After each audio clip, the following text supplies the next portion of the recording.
خواجہ معین الدین چشتی اجمیری کا دور 1142 عیسوی سے 1235 عیسوی مانا جاتا ہے۔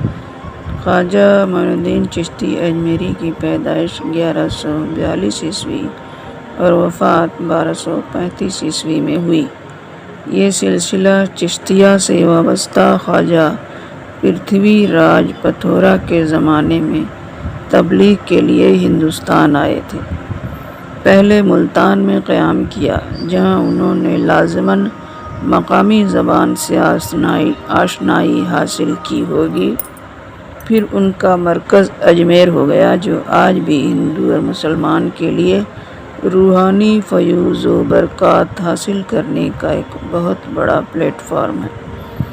حضرت خواجہ معین الدین چشتی اجمیری نے درس و تدریس کا جو بھی کام سر انجام دیا ہوگا، ظاہر ہے اس کا کچھ نہ کچھ تعلق ہندی زبان سے ہوگا۔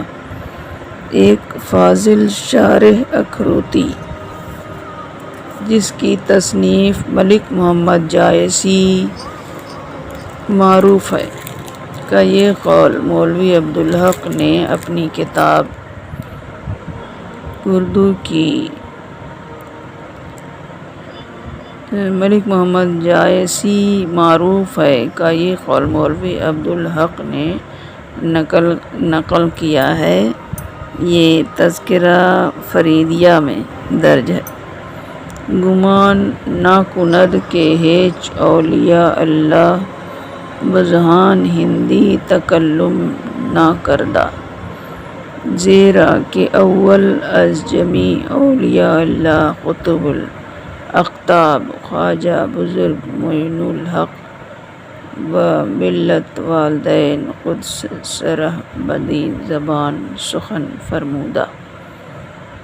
اس سے یہ اندازہ لگانا مشکل نہیں کہ حضرت معین الدین چشتی اجمیری مقامی زبان یعنی ہندی سے واقف ہوں گے، اور یہ واقفیت ہی اس خیال کو مضبوط کرتی ہے کہ زبان کا ایسا استعمال ابتدائی اردو کی نشو و نما میں اہم ثابت ہوا ہوگا۔